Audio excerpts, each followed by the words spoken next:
Today's big question: why is the USA so huge? The United States of America is the third largest country in the world by land area. But it wasn't always this way. The story of how the USA became so huge is one of ambition, exploration, war, and a whole lot of real estate. Back in 1776, the 13 colonies that would become the United States didn't even exist as a contiguous landmass.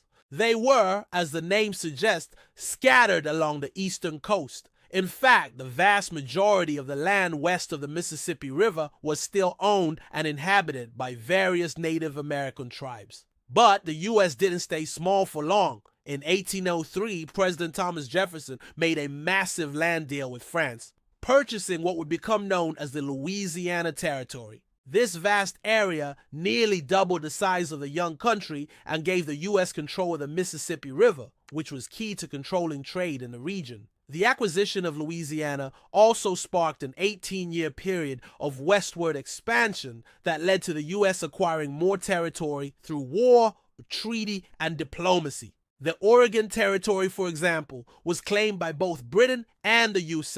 But in 1846, a series of negotiations and the threat of war led to the Oregon Treaty, which awarded the entire territory to the United States. But perhaps even more pivotal was the Mexican-American War of the 1840s, which resulted in the U.S. gaining massive amounts of territory in the Southwest, including present-day California, Nevada, Utah, and parts of several other states. In 1853, the Gadsden Purchase further expanded the U.S. by acquiring additional land from Mexico. And just like that, the United States had gone from 13 small colonies to a transcontinental nation. Of course, this expansion came at a great cost, including the displacement and mistreatment of countless Native Americans. But the acquisition of new lands also fueled the growth and development of the United States, providing vast natural resources and new opportunities for settlers. Today, the U.S. is the third largest country in the world, spanning from the Atlantic Ocean to the Pacific and containing everything in between.